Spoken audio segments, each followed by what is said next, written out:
Hello. Today I'm wearing a particularly gay t-shirt to review the wonderful Jeremy Atherton Lin's gay bar, Why We Went Out. Now, the author is 10 years younger than me, which made reading this book all the more interesting, hearing from the perspective of someone who started his gay adventures while I was embracing the scene he was still navigating. Plus, his tales take place in LA, San Francisco and London, whereas my exploits started on the Gold Coast in Australia in the 1980s and continued into Sydney, 80s and into the 90s. So while there were similarities in things we both experienced, there were noticeable differences, such as a dangerous mix of cultures in London during the 2000s, which led to some horrific gay bashings. Now, I find this interesting because I did a lot of partying in the 90s in Sydney. And recently, for the last 5 years actually, I've been working on a book that takes place in the queer scene in the 90s.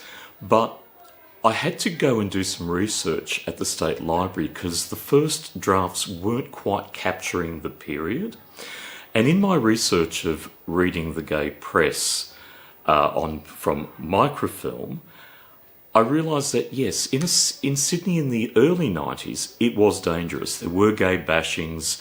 We were encouraged to wear whistles so we could blow, and often butch lesbians would come and save us, or gay guys who are a little bit more fit. And then in the mid-90s, we were starting to become a lot more accepted, probably because of the mainstream success of Priscilla, Queen of the Desert. Now, Jeremy's book is fascinating because it's part autobiography, part history lesson, and part reflection. As the author eloquently points out in the first chapter, he says, "We weren't looking for a safe space, as many in the rainbow community seek today. We were looking for risks. We wanted to be surrounded by like-minded guys, and in doing so, we felt comfort." That is so true. He points out, also in an earlier chapter, about finding the only gay bar in town. It's not about holding out for a good night, but rather a letting go, accepting the gay bar's unconvincing promise of escape. Yes, very much so in the past. Also early on, he characterises bitchy queens using clever observations like, "I heard it said that gays are perpetually adolescent, but I was convinced this particular sampling had never been boys in the first place." But he also said, "They assessed instead of greeted. They were satisfied with cliche." I'm also going to add in my own personal experience. Probably about 10 years ago, I was at a party run by a beautiful bisexual woman. And I was sitting with a group of people I didn't know, and one of them was a bit of a bitchy queen and just turned around and said, "Oh, let's look around and comment, on people's outfits." And he meant, not in a kind way. And my reaction was like, "I'm sorry, I'm just not that insecure about myself that I have to put other people down."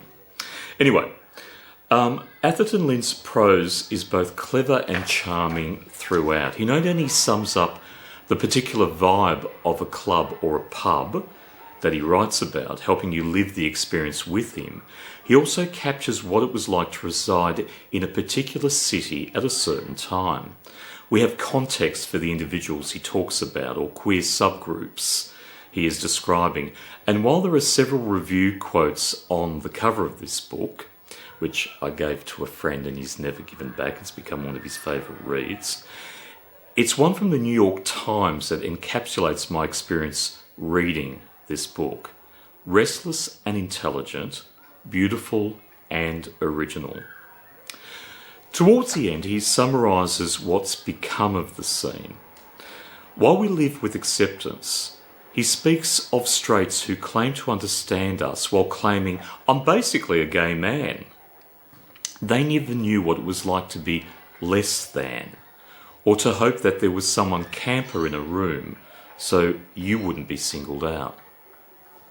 I think a lot of us older folks can relate to that.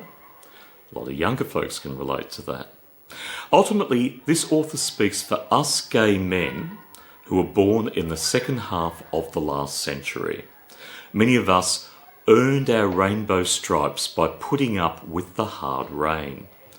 Gay Bar examines what we did to find ourselves in a world which judged us harshly, while looking back and reminding us what those before us did, where the stakes to be oneself were much higher.